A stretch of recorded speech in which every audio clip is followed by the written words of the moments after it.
What's up, everyone? Just reading a book. Wanted to share a couple of thoughts from it. As a Man Thinketh by James Allen.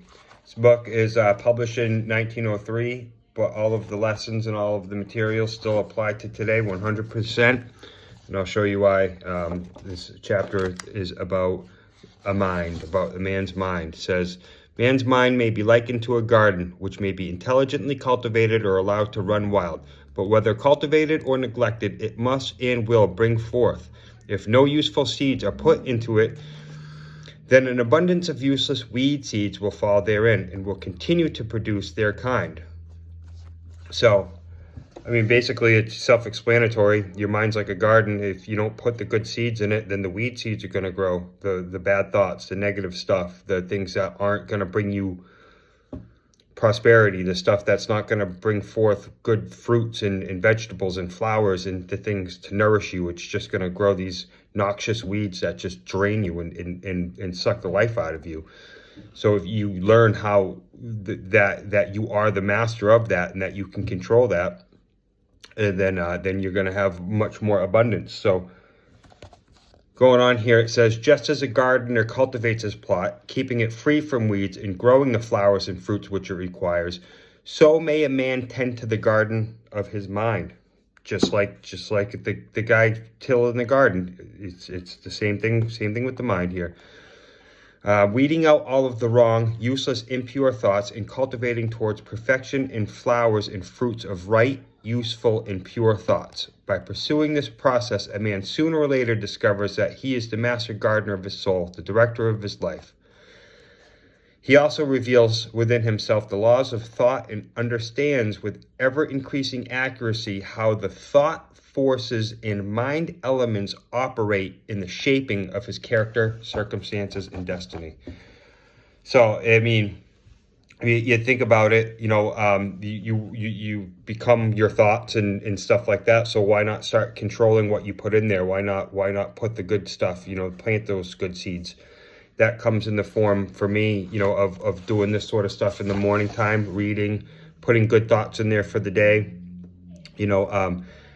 I've known this for a while, but I haven't always practiced it. And here's my example is the politics and current events and stuff on Facebook, that I've went down the rabbit hole, in that sort of stuff. And, I wasn't really putting in the good stuff. I wasn't reading my books like I should. I wasn't digesting the positive stuff. And I was just kind of letting the news run wild, the talking heads, the talk show people, the podcasts and stuff, the talk radios or whatever. And, especially with all the current events going on with COVID and Fauci and Donald Trump and, this, that, the other thing, I found myself falling into those arguments and into those conversations about that stuff that doesn't further me any, doesn't do me any good, really. You start to, consume all of this stuff, and then that's really who you become. And for me, it wasn't helping me. Arguing with strangers on Facebook about masks and about vaccines is not moving the bar. It's not progressing anything. You're never going to change somebody's mind with a meme. Nobody ever said, oh my goodness, like I had no idea, that just doesn't happen. And I'm the number one, I'm bad. I was bad like that. I would stir the pot. I would say the stuff that would get people, annoyed or whatever. And I found it consuming me. I'd wake up in the morning and, check my Facebook to see who rebutted on what and this, that, and the other thing. And all the while, it's nonsense, chatter, crap that doesn't help you, and so as the book says here, by pursuing this process, a man sooner or later discovers that he is the master gardener of his soul, the director of his life. So what I've done is I've gotten rid of all of that chatter. I've gotten rid of all the news sources. I've unfollowed all of that stuff on Facebook. I don't listen to the politics radio anymore. I don't tune in. I stopped listening to Dan Bongino. I stopped listening to Mark Kay. I stopped listening to some of Joe Rogan too, for that matter. Just anything that sometimes delivers a message that really wasn't, wasn't good for me,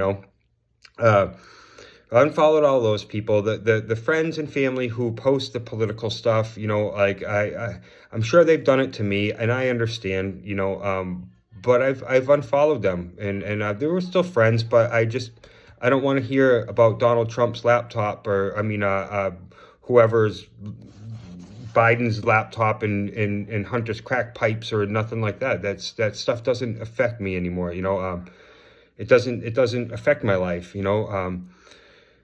So I've unfollowed that stuff. As far as the news stuff goes, like why do I have to be reasonably and seasonably or whatever informed on the current events? Like, if I need to know, I'm gonna find out eventually, or somebody's gonna tell me. I don't.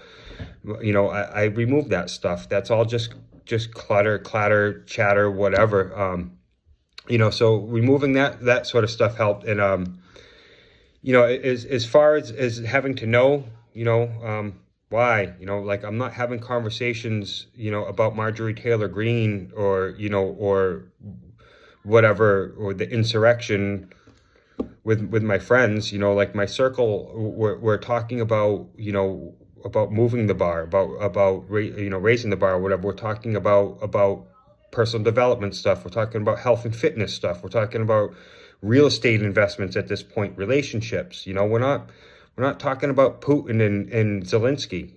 It's just how it is. They're not the government. United States government, what they do is not. It doesn't affect my bottom line. It doesn't put the money in my pocket. I mean, to some extent, whatever. It doesn't affect me, So there's really no need for it. So I've unfollowed all that stuff, and I can tell you that I feel way better about things. I've even gone as far as created a new Instagram account that I've just liked and followed all the good stuff, all of the people that I want to see, the people who are bringing forth the good seeds and the good message and the stuff that I want to procure and to become. I don't want to wake up in the morning and argue with my aunt about a polio vaccine or whatever, or stuff like that. Between reps, I'm working out, and in between reps, I'm on my phone, I'm fact checking my friend from high school and being like, actually, this is, and I would even dig up articles to try to, but it's not worth it. So anyway, I'm sharing this sort of stuff because I just got back from the drop off too. The pickup of the kids at school. Then I start to see the political signs popping up already. It's a little bit early for the political sign bloom, but it's coming. So I strongly suggest you just kind of shut off the chatter. You don't need the CNN going in the background. You don't need the Fox News going in the background. Just let it go. You don't have to wake up in the morning and find out what the new, how many billions of dollars the United States sent to whatever,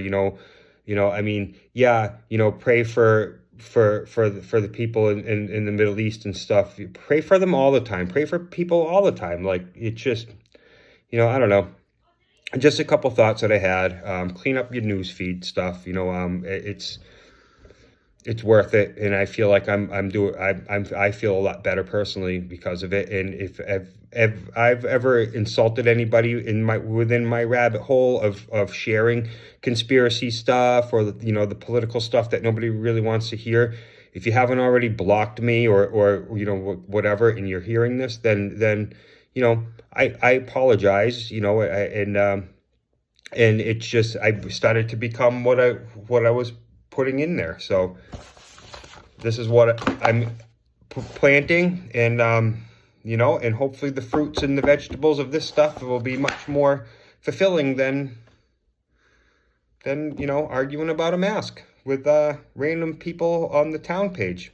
So anyway, hope